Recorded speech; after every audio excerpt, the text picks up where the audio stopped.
जो गोकुल धाम में लगभग 1000 गायें बीमार हैं जिनका इलाज चल रहा है। तो हमारे जो 1000 गायें उनका तो चारा हमारे पास अभी पर्याप्त हो चुका है, लेकिन हमारी कोशिश ये है कि ज़्यादा से ज़्यादा हम चारा बढ़ाएं ताकि जो भी ज़रूरतमंद गौशालाएं हैं हम उनको भी ये चारा दे सकें। लॉकडाउन के इस काल में अर्थव्यवस्था को तो भारी नुकसान हुआ है ही, परंतु जो लोग गौ सेवा का कार्य कर रहे हैं, गौ चिकित्सालयों का संचालन कर रहे हैं, उन लोगों के लिए भी एक विकट समय आ गया है, क्योंकि गायों के लिए सबसे एसेंशियल जो चीज़ है वो है उनका चारा। तो आपत्ति के समय में गायों का चारा की व्यवस्था करना बहुत ही महत्वपूर्ण हो जाता है। ये जो सामने मशीन देख रहे हैं, इस मशीन को जो भाई चला रहे हैं वो हैं भाई श्री सुनील निमाणा जी, जो कि संचालक हैं गोकुल धाम गौ सेवा महातीर्थ झज्जर हरियाणा के, जो कि एक गौ चिकित्सालय है। चलिए जानते हैं भाई जी से कि ऐसी क्या परिस्थिति बन पड़ी है कि इनको स्वयं ही इतनी गर्मी में इतना कठोर परिश्रम करना पड़ रहा है। चलिए जानते हैं इन भाई से, मिलते हैं।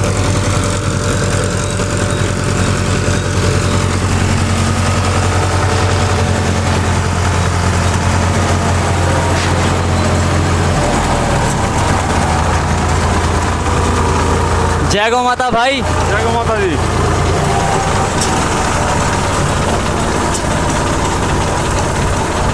लॉकडाउन के समय में लगता है गायों के चारे से संबंधित भी काफ़ी समस्या आ पड़ी है, तो मैं जानना चाहूँगा, आप मेरे व्यूअर्स को प्लीज़ बताइए कि आप ये क्या कर रहे हैं।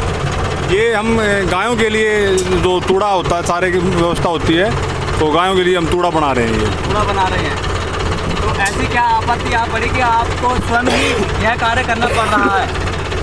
अभी जैसा कि आपको पता है कि लॉकडाउन जो चल रहा है, तो इस लॉकडाउन के समय में जो हमारा जो स्टाफ आना था पंजाब से मशीनों को चलाने के लिए, तो वो पर्याप्त स्टाफ नहीं आ पाया। तो अभी 3 मशीनों का ही हमारे पास स्टाफ है, जबकि मशीनें हमारे पास 4 हैं। तो एक मशीन को मैं खुद स्वयं चला रहा हूँ।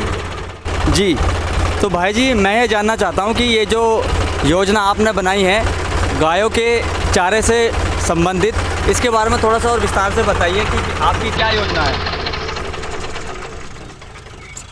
जैसा कि आप जो देख रहे हैं, जो मशीनें हमारी चली हुई हैं गायों के लिए तूड़ा बनाने का हम कार्य कर रहे हैं। तो ये कार्य हम इसलिए कर रहे हैं ताकि हमारी जो गायों का जो चारा है उसकी जो कीमत है, जो कॉस्ट आती है, वो कम से कम रेट में हमारी आए। जैसे कि अभी जो तूड़े का जो सीज़न चल रहा है, तो अभी आमतौर पे तूड़े का रेट चल रहा है लगभग 500 साढ़े 500 रुपये, और सर्दी में यही रेट जाके तूड़े का लगभग 10 से 12 रुपये प्रति किलो के हिसाब से रेट चला जाता है। तो हमने अब की बार खुद मशीनों से तूड़ा बनाने का हमने प्रयास किया है, और काफ़ी हमारा ये प्रयास सफल भी रहा है। लगभग हमने 20,000 मन तूड़ा हम अभी तक बना चुके हैं, और अभी भी हमारा कार्य प्रगति पे है, कार्य चल रहा है। दूसरा कि भाई क्यों बना रहे हैं, हमारा खुद इस कार्य का करने का यही है कि भाई हम ज़्यादा से ज़्यादा गायों की सेवा कर पाएँ और कम पैसे में। जैसे अभी 500 साढ़े 500 रुपये का रेट चल रहा है, जबकि हमारी जो कॉस्टिंग आ रही है खुद मशीनों से बनाने की लगभग 1.5 रुपये में, जैसे कि हमारे गौशाला में इसकी पहुंच हो जाती है। जैसे मशीनों का डीजल है, किसानों को कुछ देना पड़ता है, साथ में लेबर है, सब लगा के लगभग 150 रुपये प्रति क्विंटल की हमारी कॉस्ट आ रही है। तो आप देखिए कि लगभग 5 गुना कॉस्ट, 4 से 5 गुना हमारी कीमत कम लग रही है। जी, तो जैसे कि आप बता रहे हैं कि आप ये कार्य इसलिए कर रहे हैं क्योंकि स्वयं चारा बनाने से कॉस्टिंग में बहुत बड़ा ही एक इजाफा आ जाता है। जी, तो मैं जानना चाहूँगा कि आप कितने गायों के चारे की व्यवस्था करने का आपका उद्देश्य है, और इसमें आपकी भविष्य की क्या सोच है। अभी तो हमारा जो गोकुल धाम में लगभग 1000 गायें बीमार हैं जिनका इलाज चल रहा है। तो हमारे जो 1000 गायें उनका तो चारा हमारे पास अभी पर्याप्त हो चुका है, लेकिन हमारी कोशिश ये है कि ज़्यादा से ज़्यादा हम चारा बढ़ाएं ताकि जिन जो भी ज़रूरतमंद गौशालाएँ हैं हम उनको भी ये चारा दे सकें। और रही आगे की प्लानिंग, हमारी आगे का ये है कि अगले साल का हमारा टारगेट है कि कम से कम 10,000 गायों का हम चारा तैयार करें, जिससे कि गौशालाओं पे भी बोझ कम पड़ेगा। जो ज़रूरतमंद गौशालाएँ हैं उनको चारा फ्री में मिल जाएगा। जी, तो मैं एक बात और जानना चाहूँगा कि जो पीछे ये मशीन आप इसका इस्तेमाल कर रहे हैं, इस मशीन के बारे में थोड़ा बताइए कि ये किस प्रकार काम करती है और ऐसी कितने मशीनें आपने ली हुई हैं अब, क्योंकि अब इन मशीनों का भी मुझे लगता है कि ये खर्चा ये एक्सपेंसिव मशीनें हैं काफ़ी, और जो आप उपकरण इस्तेमाल कर रहे हैं जैसे कि जिस वाहन पे आप इस समय बैठे हैं ये भी काफ़ी एक्सपेंसिव है। और तो ये कितने ये मशीनें आप इस्तेमाल कर रहे हैं, क्योंकि मशीनें का भी अपने आप में कॉस्टिंग अगर देखी जाए तो ये बहुत ज़्यादा बैठ जाती है ना। तो मुझे थोड़ा सा बताइए कि आपके पास ये कितने मशीन हैं और इसकी व्यवस्था आपने कैसे की है तूड़े के खर्चे को कम करने के लिए। हमारे पास अभी 4 मशीनें चल रही हैं। स्टार्टिंग में हमारे को 2 मशीनें सेवा में मिली थी। एक हमारे बड़े भाई हैं, गौभक्त हैं, तो उन्होंने 2 मशीनें, ये आप देख रहे हैं मशीन, ये स्टैंडर्ड कंपनी की मशीन है और ये पंजाब से आई है हमारे पास। तो 2 मशीनें हमारे पास ये सेवा में आई थी और इस एक मशीन की कीमत लगभग 3 लाख रुपए आती है।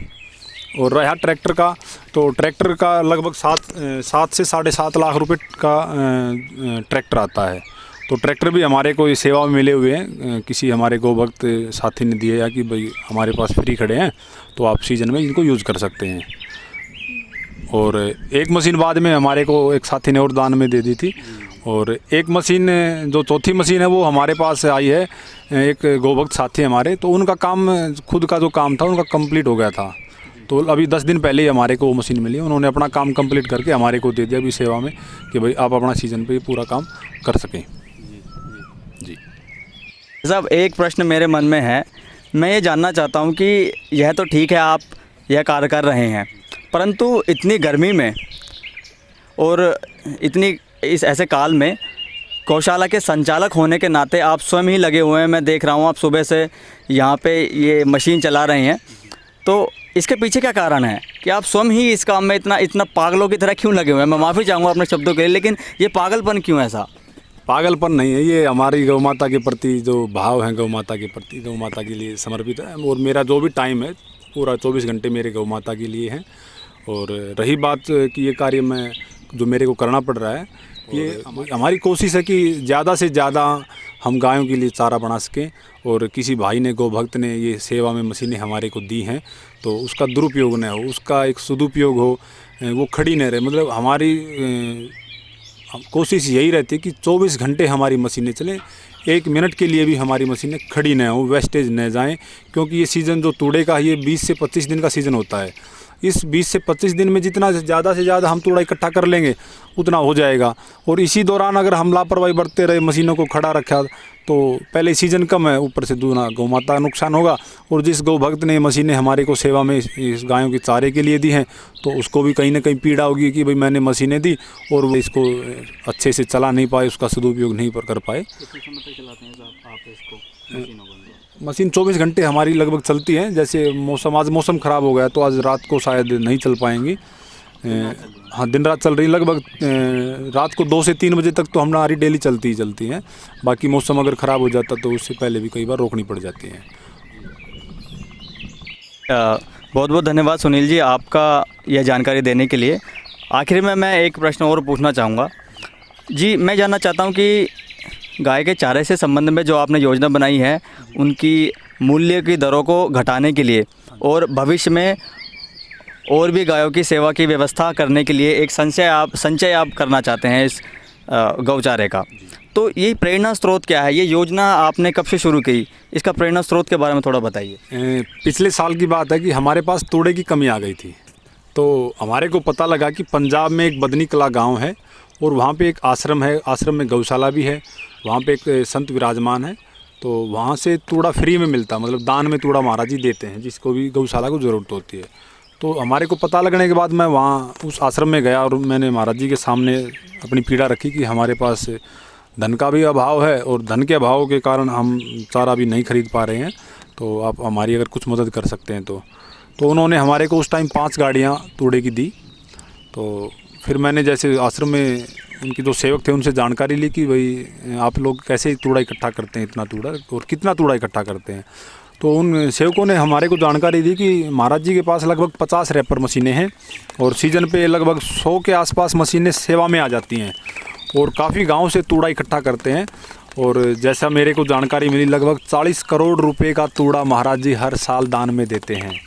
तो मेरे अंदर वही भाव एक उत्पन्न हुआ मन में कि भाई जब महाराज जी इतना बड़ा कार्य कर सकते हैं, इतनी वो प्रतिदिन, आपको ताजुब होगा जान के कि प्रतिदिन 11 गाड़ियाँ दान में निकालते हैं। एक गाड़ी में लगभग 100 क्विंटल कूड़ा आता है। तो मेरे मन में भी आया कि जब महाराज जी कर रहे हैं तो हम क्यों नहीं कर सकते। तो उन्हीं से हमने प्रेरणा लेके और उनसे आशीर्वाद लेके अब की बार हमने ये कार्य शुरू किया है। और अगले साल मेरा टारगेट है कि हम कम से कम 10,000 गायों का चारा बढ़ाएं और उससे अगले साल मतलब हर साल दर प्रतिदर हमने ये सेवा बढ़ानी है, ये कार्य बढ़ाना है। और कोशिश रहेगी कि जितनी भी हमारी रोड पे गायें घूम रही हैं, एक समय ऐसा आए कि हमारे पास चारे की कमी नहीं होगी तो हम रोड से सभी गायों को उठा के, अगर समाज और गोभक्त भाई हमारा इस चीज़ में साथ देंगे कि भाई ज़मीनों की व्यवस्था हो जाए, चारा हमारे पास हो जाएगा। समस्त गायों को क्या चाहिए? चारा चाहिए, पानी चाहिए। तो जब चारे की व्यवस्था में सबसे बड़ा खर्च आता है और चारे की व्यवस्था हो जाती तो गाय की सेवा करना सहज हो जाता है। मेरा पूरे समाज से, सभी गोभक्तों से, सभी भाइयों से, सभी साथियों से मेरा यही हाथ जोड़कर मेरी अपील है, प्रार्थना है कि आप कहीं भी, किसी भी अपने क्षेत्र में आप जहाँ भी हैं, उसी जिस क्षेत्र में आप रहते हैं, ज़रूरी नहीं कि आप यहाँ आके सेवा करो या वहाँ जाके सेवा करो। जो भी गोभक्त, जो भी भाई जिस क्षेत्र में रहता है, उसको कोई भी गाय, गौ माता, कोई नंदी हमारा दुखी दिखाई देता है, पीड़ा से पीड़ित है, तो आप उसकी वहाँ पे सेवा करो। और यथाशक्ति आप उन गौशालाओं में भी आप तन से, मन से, धन से आप सहयोग दीजिए। और गाय के साथ साथ कोई भी जीव है, कोई भी प्राणी है जिसको ज़रूरत है आपकी, कोई पीड़ा में है, तो आप उन सभी जीवों की, सभी प्राणियों की आप सेवा कर पुण्य के भागी बने। जय गौ माता, जय गोपाल।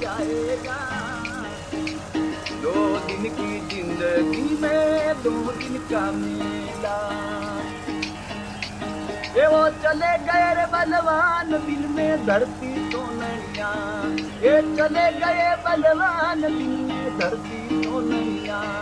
अरे जारी पड़ती रे धाक कुड़वारे हामी बोलनिया। धीरे से डोलनिया वे नर गया अकेला, गया अकेला।